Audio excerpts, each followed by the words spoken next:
Subscribe करें खबर plus 18 को और प्रेस करें इस बेल को। खबरों के लिए बने रहें। हमारी केंद्र सरकार की योजनाएं, हमारी प्रदेश सरकार की योजनाएं लगातार चल रही है। आपके माध्यम से तो अंतिम पंक्ति में हमारा कोई भी व्यक्ति किसान भाई मजदूर भाई खड़ा है, हमारी जो एक बड़ी योजना जो इलाज से बड़े इलाज के बिना परेशान है, कोई बीमार है कोई कुछ भी है, हमारी राज्य सरकार की और केंद्र सरकार की इतनी योजना है। आपसे भी मैं अनुरोध करना चाहता हूँ, आप इस प्रदेश के नागरिक हैं कि आपको भी अपने पड़ोस में, अपने मोहल्ले में, अपने गांव में ऐसा अगर कोई व्यक्ति दिखता है जिसको योजनाओं के लाभ से उसका जीवन ऊपर उठ सकता है, उसके उन योजनाओं से उनका लाभ मिल सकता है, तो उन व्यक्तियों को लाभ दिलाने का काम करें, उन योजनाओं को उनके द्वारा पहुंचाने का काम करें। ऐसा मैं आपसे निवेदन करना चाहता हूँ।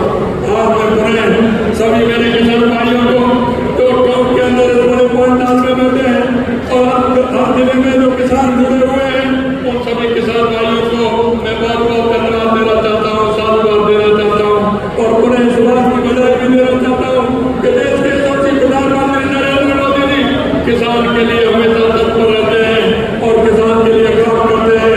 आपने देखा होगा सबसे पहले जब कार्यालय में गए थे तो सबसे पहले किसान सम्मान निधि पर देश के सबसे प्रधानमंत्री नरेंद्र मोदी जी ने साइन किए थे। अगर कैबिनेट में गए थे तो कैबिनेट में सबसे पहले गरीबों के लिए 3 करोड़ मकान बनाने की कैबिनेट ने मंजूरी दी थी। ये हमारी सरकार या केंद्र की और राज्य की सरकार, हमारी सरकार गरीब के लिए, किसान के लिए, युवा के लिए और महिला के जीवन को उठाने के लिए और उनको बढ़ाने के लिए दृढ़ संकल्प है।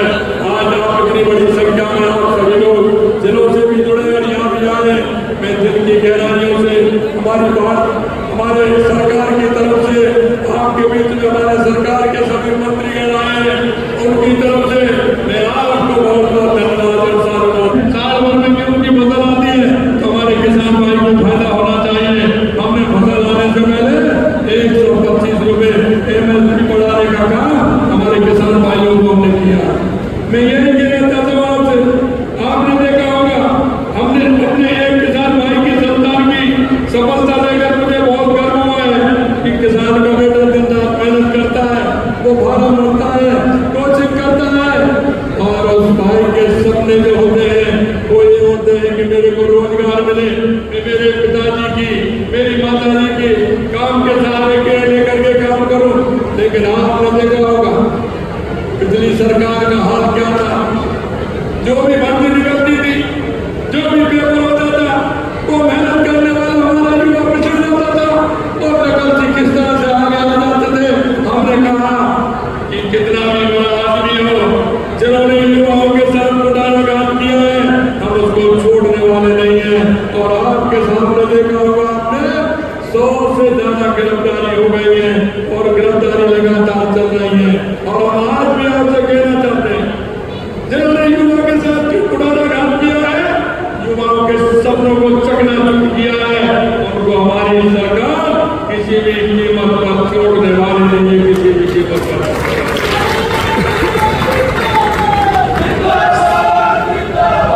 साथियों, हमें पता है, हमारे डॉक्टर साहब कह रहे थे, कि हमने भी हल करना है। मैं आपसे एक ही बात कहना चाहता हूँ मेरे भाई और बहनों, वो कहावत है। Please subscribe Khabar Plus 18 for latest news and updates.